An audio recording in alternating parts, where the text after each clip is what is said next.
Hi everyone, welcome back. I'm here today with Mr. Claylon, and he's here to tell us a wonderful story. How are you, Claylon? Good morning. I'm great. I'm very fantastic. Thanks for asking. Of course. Well, you've had such an adventure story and so many beautiful things that have happened to you. So I would love to have you share with us a little bit about your spiritual path, please. Well, that was back in 1975 when I started on my spiritual path. Um, I had been to a camp out with Parents Without Partners at a time, and someone had a little book called Metaphysical Meditations, Mhm. and I looked at it and I liked it very much, and they told me where I could get one. So I got one, and then I showed it to a friend, and the friend liked it, so I gave it to her. I went back to get another one. It wasn't there. And then my friend told me, well, I can order one for you. Mhm. So she ordered one.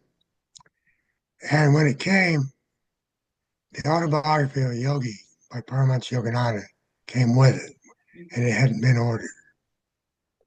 So I read the book, and I finished reading the book in Disneyland when I was there with my kids.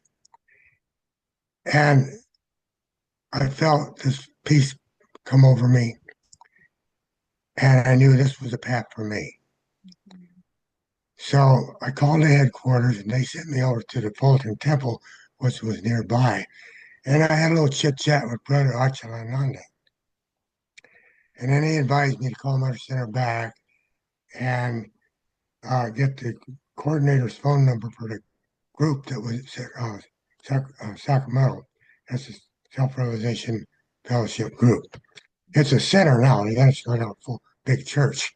Mhm. But anyway, I did that and went to my first service, a reading service Mhm. at their little Eastern Star Temple where they were at that time.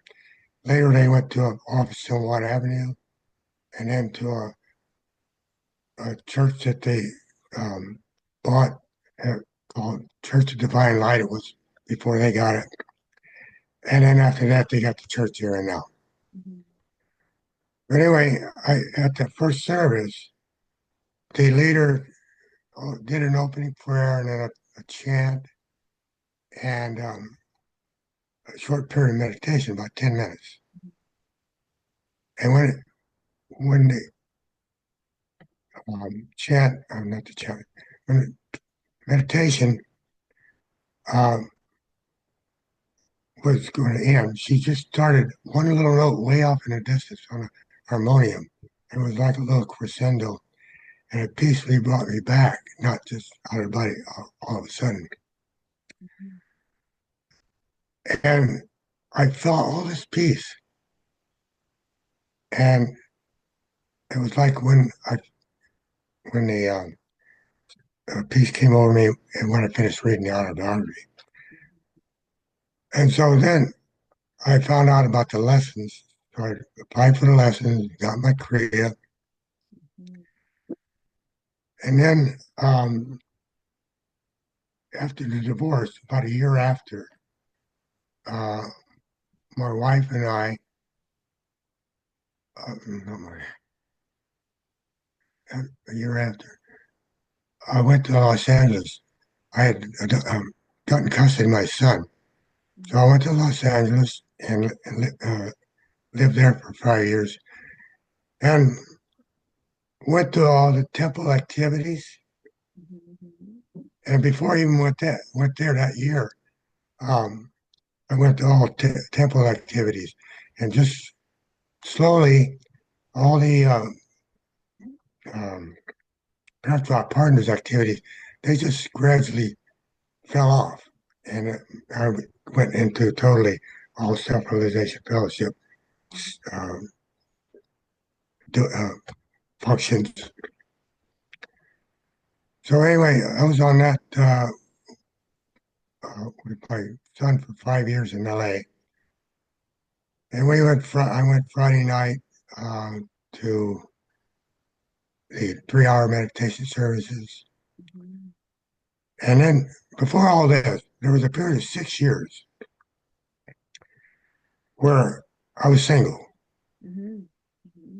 and all I did was meditate, eat, go to work, go to sleep, Mm-hmm. do the same thing all over the next day for 6 years.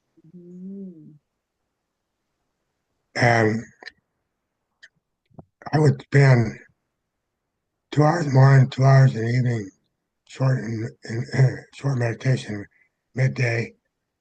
And then on Saturdays, I would do a long meditation uh, from 10 a.m. to 8 a.m. at night.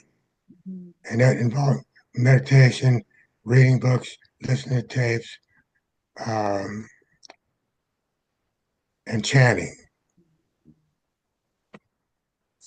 So getting back to when I got the divorce, um, I'm having a hard time here. Um, Did that feel like a death and rebirth? I feel like for a lot of people, when they go through a divorce, they have like a spiritual shift. They have to go inward. Like you said, you have to spend time by yourself. yeah, I went inward totally, but I still worked. Mm-hmm. Um, I still worked in them, did all that. Um, so anyway, I started having all of a sudden I started having these spiritual experiences. I think the first one was um, I saw like a carousel, and there was all these just the faces of what I figured out was gurus. Mm-hmm. Some with, mostly with beards. And then the next experience I had was I was reading in metaphysical meditation, a simple prayer, and all of a sudden I'm out of body into this sort of like smoke gray cloud, feeling all the love and everything. Mm-hmm. And that was just very short, maybe a few seconds. Mm-hmm. And then the next experience was I was driving Sacramento Bee newspaper trucks, and I was going up this long hill, and all of a sudden I'm out of body, and I see the truck down there like a little hand on the road. But all of a sudden I'm getting all this information in, Mm-hmm. and it was like I knew everything. Mm-hmm. I was in the Acacia Records. But anyway, and then I saw this truck start to go off the road. So instantly I thought, I got to get back there. And instantly I was. And all that information that was poured into me, I couldn't remember one thing. It had to do with spiritual marriage, Mm-hmm. but I couldn't remember anything about it, just spiritual marriage.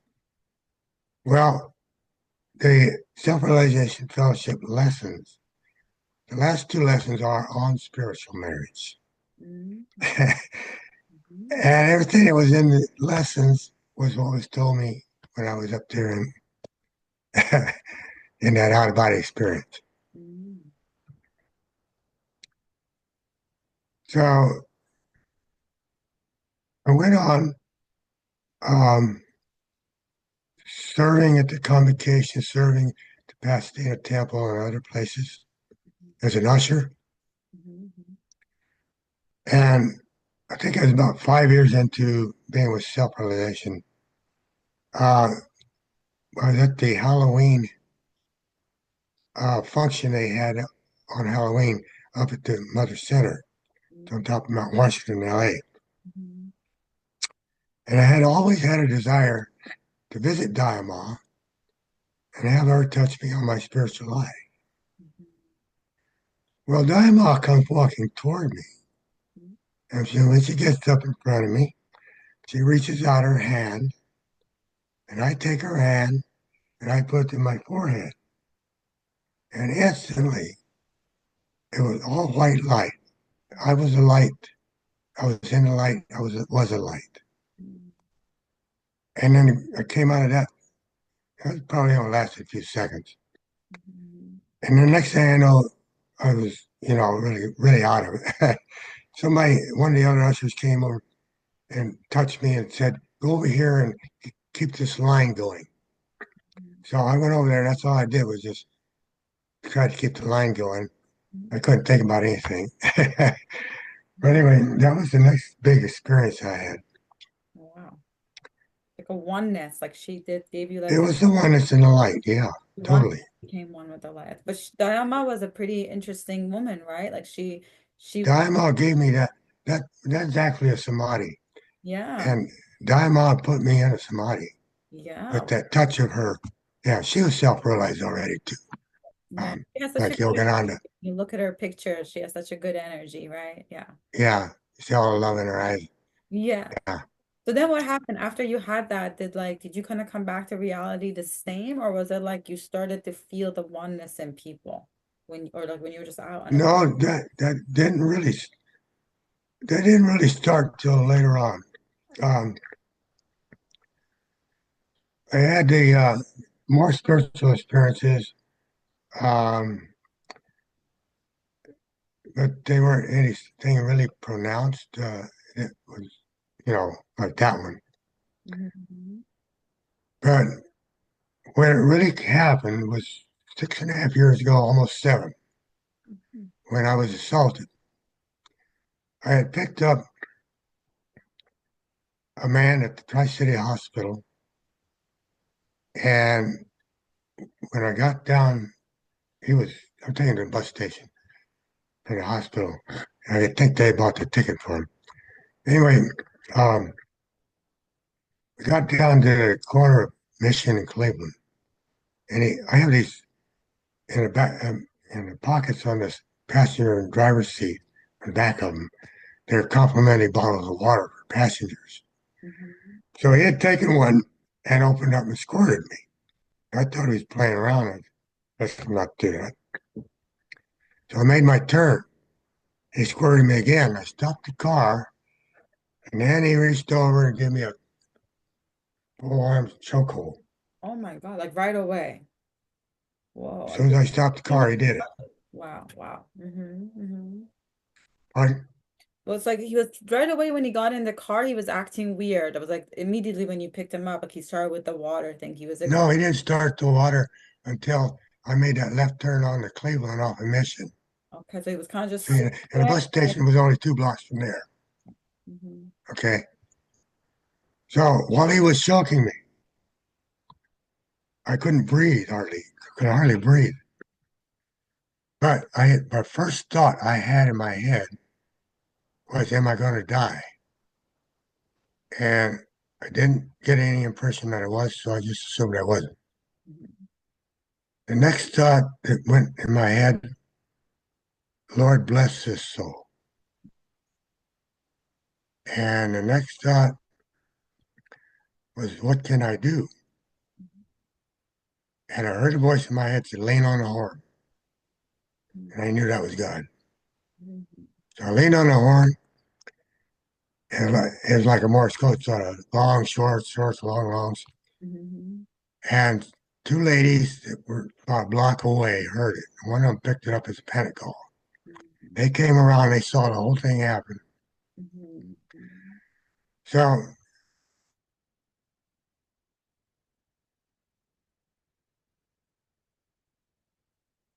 black bloc.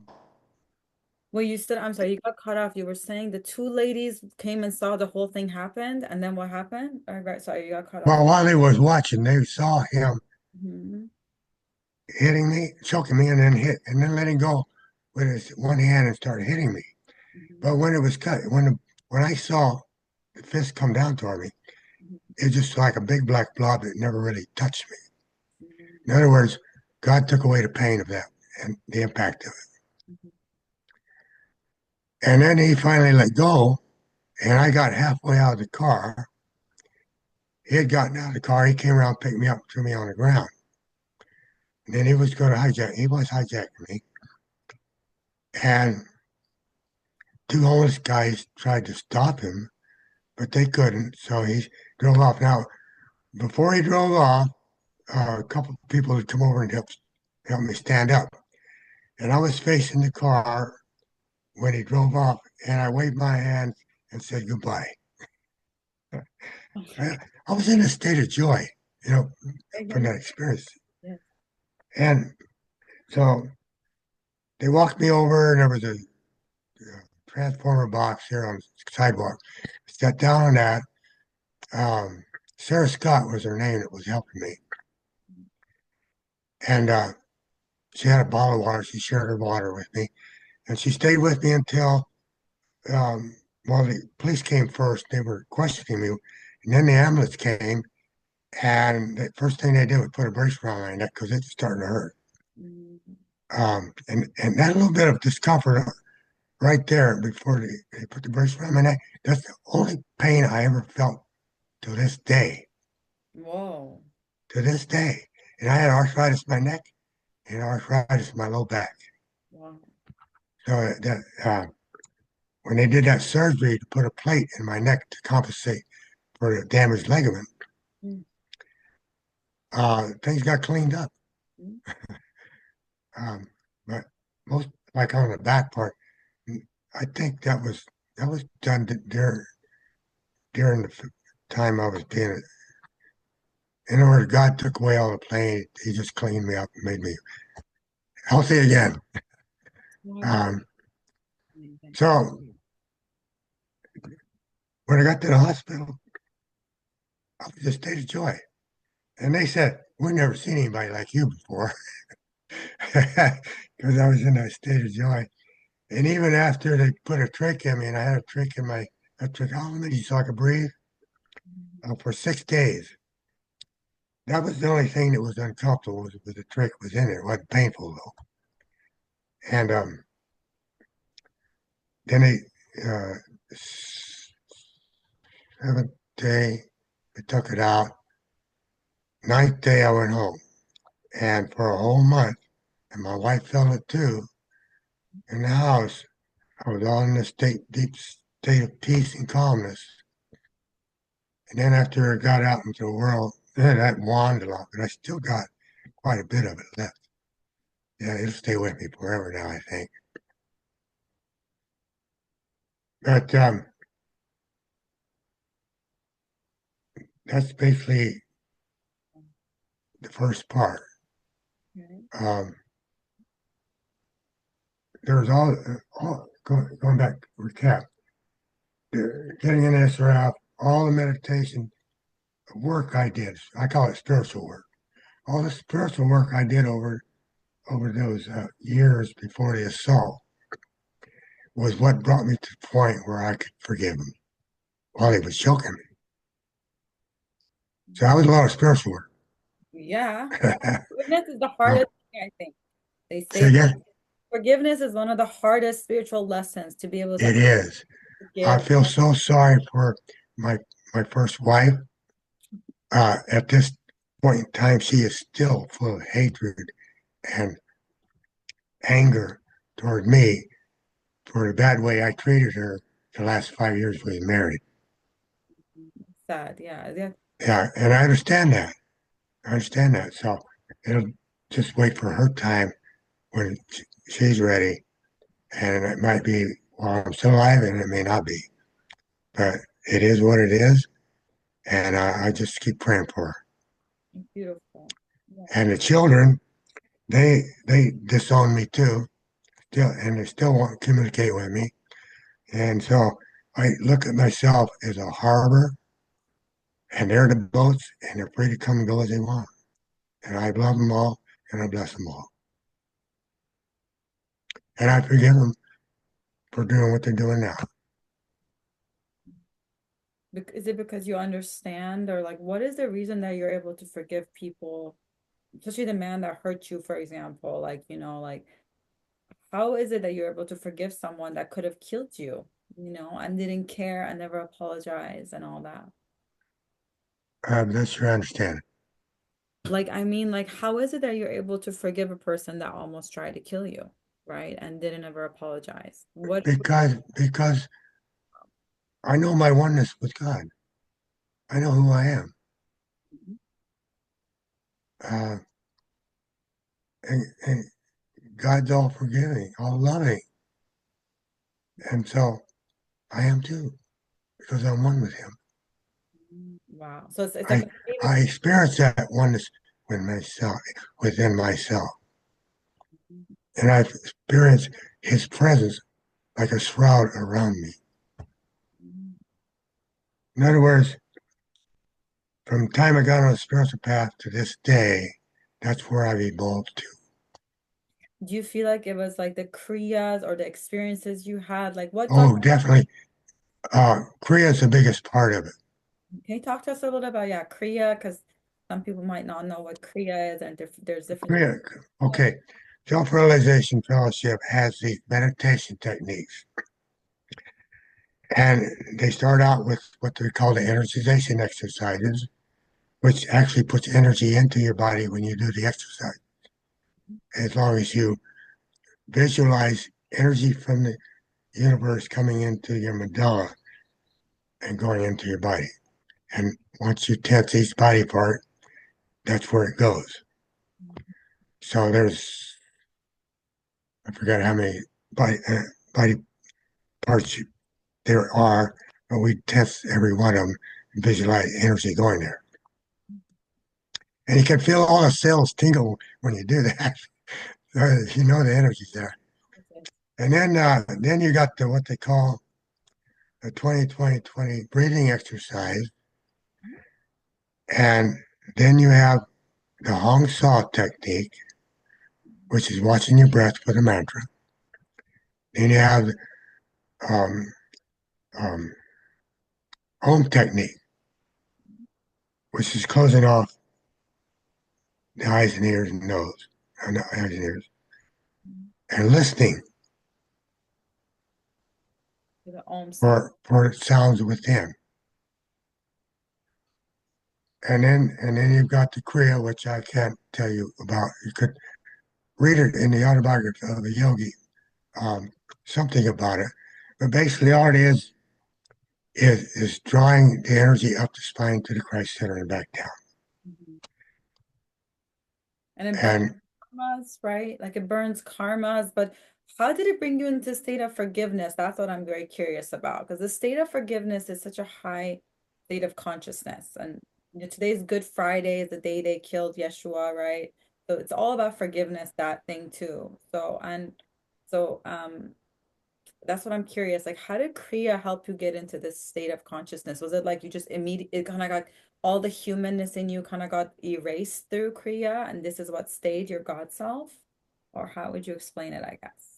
it just makes you pure. Uh, it makes you evolve higher. Um, that's the best that way I can explain it. Yeah, it makes you pure, exactly. So it does like clear out things, so you just It become just cleans everything up. Yeah. kids forgive each other. If one of them chokes another on the playground, like it happens all the time and they get over it. But as people become adults, they hold on to things more, right? It seems like. They do. They do. They Kriya, have they have a deeper and a closer connection with God. yeah, that, Yeah. that makes sense. Okay, and then what else do you feel like you want to share with us as a part of the next part of your story? Anything else you feel like? Well, the first 10 years of the marriage was pretty good.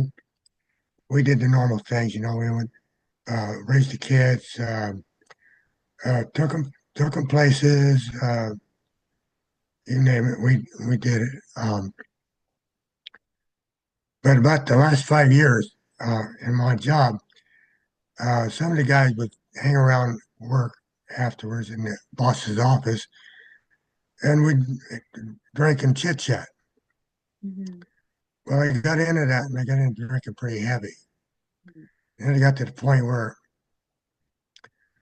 uh, I didn't come home uh, on time for dinner, and then I didn't come home till real late after everybody had gone to bed. And I just wasn't there for my wife anymore. Not at all, hardly. And I wasn't there for the kids either. So it got worse and worse and worse and worse to the point where uh, we got a divorce. But at the same time, my work was changing, and drinking and the parties in the office quit cold turkey all of a sudden. So I found out that my wife had started an affair with a 16-year-old boy, Mm.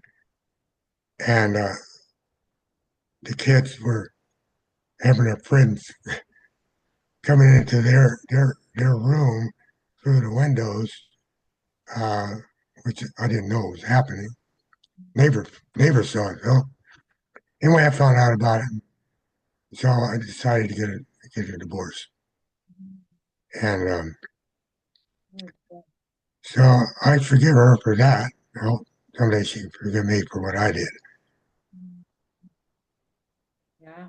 We even for So that was a bad time in my life, Mhm. and at the same time, I, I found Parents Without Partners, and then I found us a self-realization fellowship, and you got the story from there.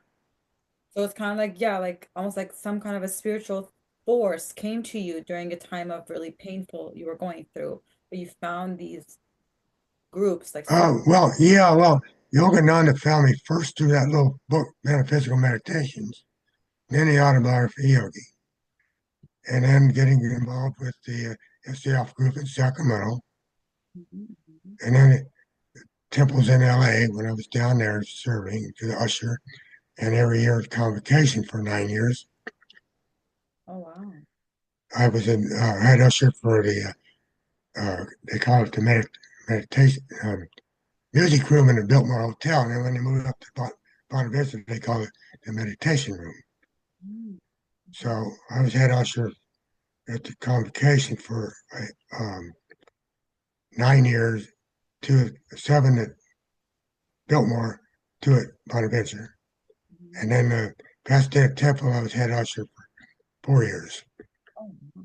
So yeah. So that was, and I went, like I was at every service, Wow. even as an usher. I, I ushered the Sunday services, but the others I just attended. Yeah. It's a big commitment, like a long time, a lot of, like you said, like that's why I'm not, It was a lot of spiritual work. Yeah, yeah, like doesn't just, it you was don't just service. get there Well, versus get that's people. what Yogananda says. That life should be mostly meditation and service. So that's what I do. Even present day, I'm usher at the Native Temple on Sundays. And once in a while, I'll do another service too. But I got a bad knee right now. I got to get that fixed. So I'm just temporarily not ushering while I got the bad knee. I'm walking with a cane now. Yeah, that makes sense. Like God wants us to rest and self-care too. Is like what Yeah, I would I was getting sick. I was doing so much. God would tell me like I made the weekends for a reason. I want you guys to do service and I want you to also self-care because he would tell me, yeah. It's just like my wife, my poor girl. She works 5 days a week, 8 hours a day. And the weekend she rests. She doesn't go anywhere. She just rests. yeah, but Yeah. I'm glad In you're fact, we were going grocery shopping together, Ben. I can't drive at the present moment, and we do it on Saturday, and then we switch to Friday evenings, so she can have full Saturday. exactly. Yeah, And you need it to rest, and yeah. hope that your knee feels better soon. Is the Uh, right knee or the left knee? and I want to say again, here it's in the book, but Mhm. my wife, she's a real jewel. When I was in the hospital, she stayed in the hospital the whole time, slept on a pulled out bed at the couch, and she was just there for me. Even when I got home, she went to work, but she was there for me, 100%. And so I just love her so much.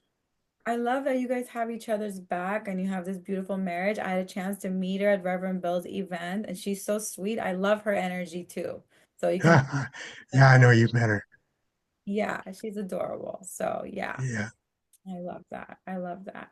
And wow, what a so yeah. So the story is you went through a lot of stuff, you went through some challenges, but you dealt the gurus prepared you and you'd come into your God consciousness. So even if somebody did something really bad to you, you instantly were like praying for them.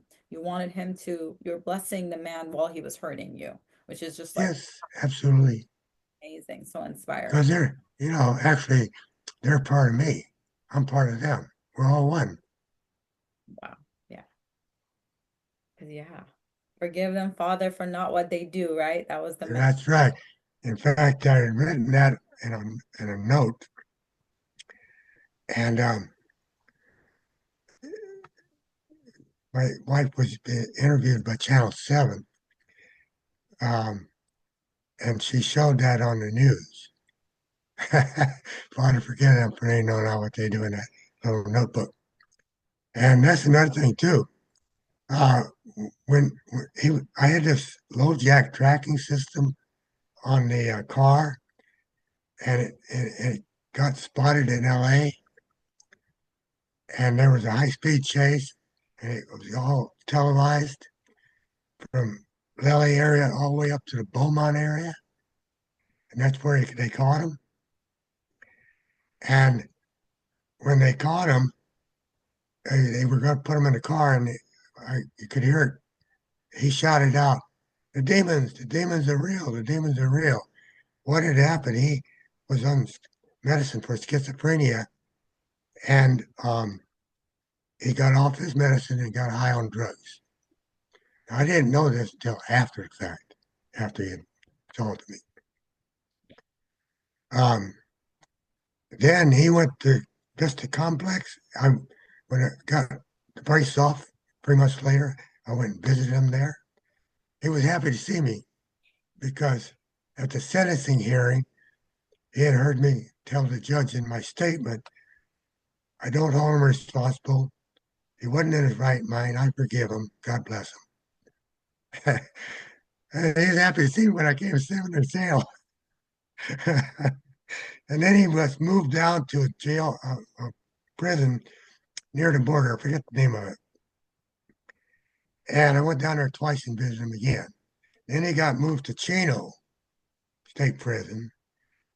And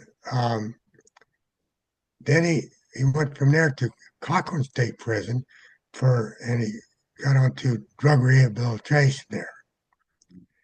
And he got a sentence of 6 years. He got out in 4. And the poor guy, I don't think he learned anything because 3 months later he went missing. And I still haven't found him. The deputy district attorney sends me a letter every time he is, let's say, when they released him, they sent me a letter. When he went missing, they sent me a letter. And I was corresponding with him when he was in uh, Chino and the other prison, Cochran. Uh, district attorney found out about it. He told me to stop because it, if the prison found out, they could extend his sentence. So I had to stop writing him. He was writing me too. And one of those letters Skip's going to put in the book. Oh, and that's so interesting. Like, so the story Yeah, continues. Like yeah. he's Skip Press is a really, really great artist, author. ever apologize or did he ever acknowledge? I think you know Skip, don't you? Sorry, I said, You did he you know ever Skip Press?